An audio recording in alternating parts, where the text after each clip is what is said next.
और सिर्फ औरैया ही नहीं, सवालों में तो प्रयागराज पुलिस और प्रशासन भी है। बाहुबली अतीक अहमद पर कार्रवाई के नाम पर जिस तरह कागजी काम चल रहा है, उसने सबको हैरान कर दिया है। एक तरफ विकास दुबे और मुख्तार जैसे लोगों पर कार्रवाई की जा रही है, उनकी आशियाने ढाए जा रहे हैं। दूसरी ओर अतीक पर कार्रवाई के नाम पर सिर्फ होमवर्क किया जा रहा है।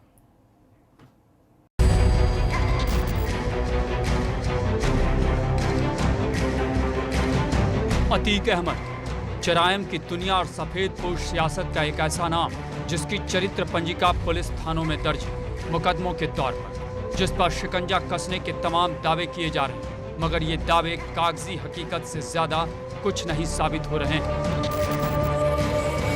वो भी तब जब मुख्तार अंसारी के ढहते आशियाने को पूरा प्रदेश देख रहा है, लेकिन अतीक अहमद के आशियाने महफूज खड़े हैं। उन पर सिर्फ मोहरबंदी से ज्यादा कुछ नहीं हो सका है। यही वजह है कि प्रशासन की मंशा को लेकर सवाल खड़े हो रहे हैं। ताज्जुब की बात तो ये है कि अतीक अहमद पर हो रही कार्रवाइयों का ढिंढोरा पीटने में कोई दिलचस्पी प्रशासन को नहीं है।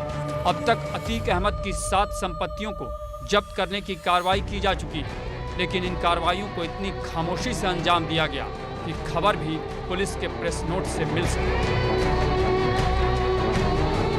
फिलहाल अतीक अहमद अहमदाबाद की जेल में बंद है। अतीक की जिन संपत्तियों पर कार्रवाई की गई, उस पर मायावती सरकार में कार्रवाई की जा चुकी है, लेकिन तब कोर्ट ने इसे रिलीज कर दिया था। ऐसे में इस बार ये मामला कोर्ट में कैसे टिकेगा, यह अलग सवाल है। आलम यह है कि खुलदाबाद थाने में IS 227 नंबर से दर्ज है। उसके गैंग में 121 मेंबर है। 3.5 साल में उसके गैंग को रिव्यू तक नहीं किया गया। पिछले कुछ महीनों में 5-7 मेंबर्स के खिलाफ छोटे मोटे मामले में केस जरूर दर्ज हुआ है, लेकिन सरकारी अमले में अपनी तरफ से किसी मेंबर के खिलाफ कोई कार्रवाई नहीं की गई। किसी भी गैंग मेंबर या मददगार की न तो कोई संपत्ति जब्त हुई है और न ही उसकी कमाई पर कोई चोट की गई।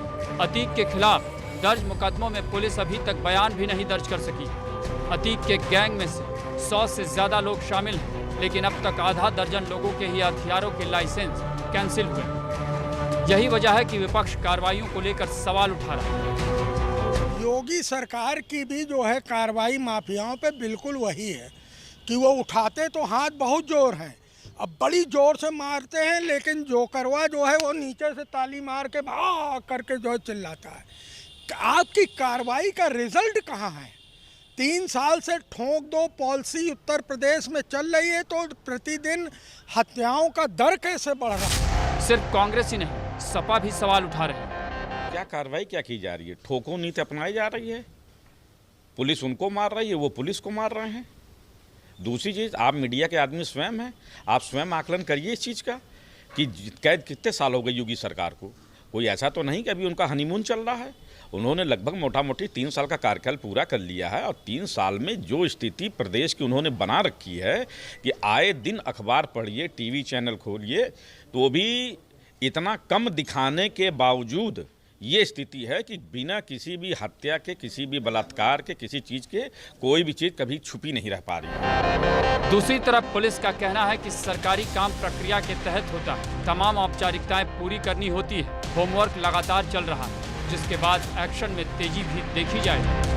अहमद का इंटर स्टेट गैंग पंजीकृत हुआ है, उसमें जितने भी गैंग मेंबर्स आइडेंटिफाई हुए थे जब गैंग पंजीकृत हुआ था, तो इसको लगातार रिव्यू किया जाता है। जो गैंग मेंबर्स हैं उनका ये सत्यापन किया जाता है कि वो भी सक्रिय हैं या नहीं हैं, तो किन कार्यों में लिप्त हैं, जो सक्रिय नहीं भी हैं वो किन कार्यों में लिप्त हैं।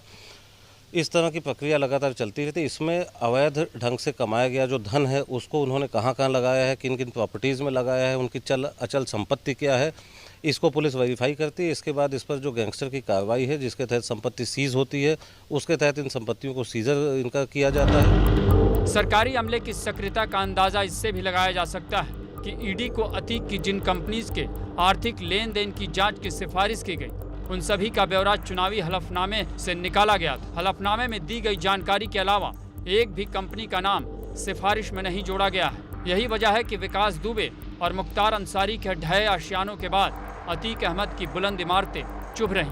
प्रयागराज से मोहम्मद मोइन के साथ ब्यूरो रिपोर्ट, ABP गंगा। हालांकि दूसरी तरफ फर्रुखाबाद पुलिस ने प्रयागराज पुलिस और प्रशासन से उलट एक तस्वीर पेश की है। यहां फर्जी वसीयत के आधार पर वक्फ संपत्ति हड़पने के मामले में सपा की पूर्व विधायक उर्मिला राजपूत को भू माफिया घोषित किया गया है।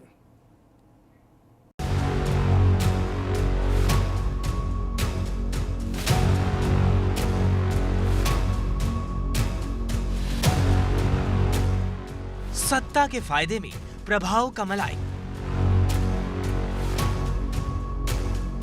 जब सत्ता पार्टी की आती है तो हर कोई फायदे की मलाई सभी को खाने की चाहत होती है। ऐसे में अगर कोई शख्स खुद उस सत्ता का हिस्सा हो तो फिर कहना ही क्या। इस वक्त पूरे प्रदेश में भूमाफियाओं के अवैध कब्जे की जमीनों पर शासन की नजर है, जिसके तहत लगातार कार्रवाई की जा रही है। जिसके तहत फर्रुखाबाद प्रशासन ने पूर्व विधायक और सपा महिला नेता उर्मिला राजपूत को भूमाफिया घोषित किया है। मामला वक्फ की करोड़ों की जमीन हथियाने का है। हथियाई करोड़ों की वक्फ जमीन। नूरपुर में वक्फ नवाब मेहंदी अली की करीब 3.5 एकड़ की जमीन पर दस्तावेजों में हेर फेर कर कब्जा किया गया। फिर उसे कई लोगों के जरिए बेच खरीद कर सपा की पूर्व विधायक रही उर्मिला राजपूत के नाम कर दिया गया। 4 में जिस व्यक्ति जो भी फैसला किया था उस व्यक्ति ने अपनी तस्वीर के माध्यम से और बड़ी संदिग्ध परिस्थितियों में वो वसीयत हुई है। जो संदिग्ध परिस्थितियाँ जहाँ पर रिटर्न हुई है उस वसीयत को प्रूव नहीं होना चाहिए। संदिग्ध परिस्थितियाँ क्या थी कि जिस तारीख में वो व्यक्ति मरा है उससे 1 दिन पहले उसकी वसीयत हुई है और वसीयत अपंजीकृत है और बेचने वाला मुस्लिम संप्रदाय से है और जो वसीयतकर्ता मुस्लिम संप्रदाय से है, जिसके पक्ष में वसीयत हुई है। तो ऐसी वसीयत प्रूव नहीं बनी जानी चाहिए, किंतु तहसीलदार ने इस मुद्दा दबाव में उसको प्रूव माना और वसीयत के आधार पर शिकायत के बाद हुई जांच में खुलासा होने पर करीब 3.5 करोड़ रुपए की वक्फ की जमीन हथियाने के आरोप में पूर्व विधायक उर्मिला राजपूत को प्रशासन ने भूमाफिया घोषित किया है। हाँ, ये एक औपचारिकता पूरी करने के लिए आदेश दिए गए और भूमाफिया के तहत कितने लोगों के खिलाफ कार्रवाई हुई? अभी तक मैंने मेरे आने के पश्चात करीब बड़े बड़े भूमाफियों में करीब 15 लोगों के आसपास भूमाफिया बनाते हैं। सत्ता में रहते हुए करोड़ों की जमीन पर जिस तरह से कब्जा जमाया गया वो बता रहा है कि सियासत की ताकत में जनप्रतिनिधि किस तरह अपना साम्राज्य बढ़ाते रहे। फर्रुखाबाद से प्रभात, एबीपी गंगा।